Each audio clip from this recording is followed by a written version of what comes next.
Programme হবে সেদিন আমি সবাইকে ঢালিউডের আবারও জোরালো গুঞ্জন উঠেছে মা হতে চলেছেন চিত্রনায়িকা শবনম বুবলি। সম্প্রতি একটি অনুষ্ঠানে তার উপস্থিতি ও শারীরিক পরিবর্তনকে ঘিরে এই আলোচনা নতুন করে উস্কে উঠেছে। যদিও এই বিষয়ে এখনো স্পষ্ট কোনো বক্তব্য দেননি অভিনেত্রী। আপনাদেরকে আমি কখনোই সেই ব্লেমটা দিই না। সম্প্রতি রাজধানীর একটি শপিং কমপ্লেক্সে ব্র্যান্ডের গ্র্যান্ড ওপেনিং অনুষ্ঠানে অংশ নেন বুবলি। সেখানে তিনি সাদা রঙের একটি ফ্লোর টাচ গ্রাউন্ড পরিধান করেন।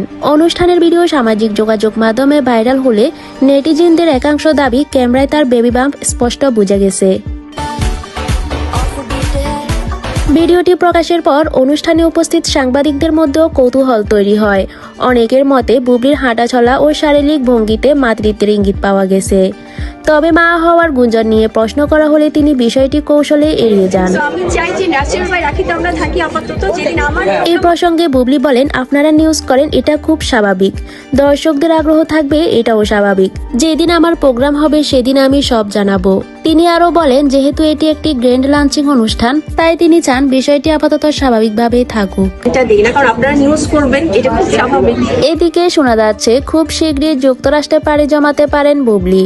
গুঞ্জন রয়েছে শাকিব খানের পরামর্শে তিনি সেখানে সন্তান জন্ম দেওয়ার সিদ্ধান্ত নিয়েছেন। এদিকে সেই সময় শাকিব খানও তার পাশে থাকতে পারেন বলে আলোচনায় চলছে। সব মিলিয়ে বুবলির এই নীরবতা ভক্তদের কৌতূহল আরো বাড়িয়ে দিয়েছে।